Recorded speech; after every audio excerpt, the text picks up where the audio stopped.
قیمت، یہ ہے وقت کی قدر و منزلت. اپنے وقت کو ہم بچائیں. اللہ کے نبی نے فرمایا وقت کو بندے نے پایا، وقت کی قیمت کی، وقت کی اہمیت کو سمجھا. این صلاتہ من صلاتہ، این صیامہ من صیامہ. اے طلحہ ذرا یہ بتاؤ اس کی سال بھر کی نماز کہاں جائے گی، سال بھر کے روزے کہاں جائیں گے، صدقات و خیرات کہاں جائیں گے. یہ سال بھر پایا، اس کی قدر کی، نماز پڑھا، روزے رکھا، صدقات و خیرات کی. جس نے وقت کی قدر کی اس کا یہ درجہ ہے. میرے بھائیوں، ہمیں اور آپ کو سنجیدہ ہونا ہے، اپنے وقت کو ضائع ہونے سے بچانا ہے، اپنے وقت کی ہمیں اور آپ کو قدر کرنی ہے.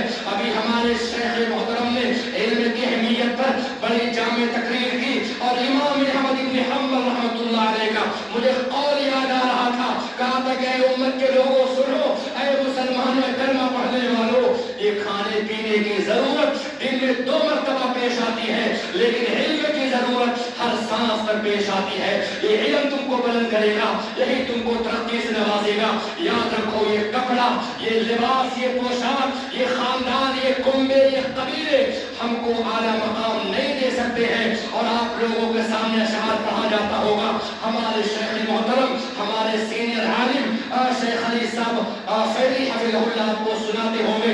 شاعر نے کہا تھا لیس الجمال باثواب تزیننا ان الجمال جمال العلم والادب. ادب میرے بھائیو خوبصورتی نہ لباس میں ہے، نہ پوشاک میں ہے، نہ کسی اور چیز میں ہے. اگر خوبصورتی کسی میں ہے، ان الجمال جمال العلم والادب، حقیقی خوبصورتی علم و ادب کی خوبصورتی ہے.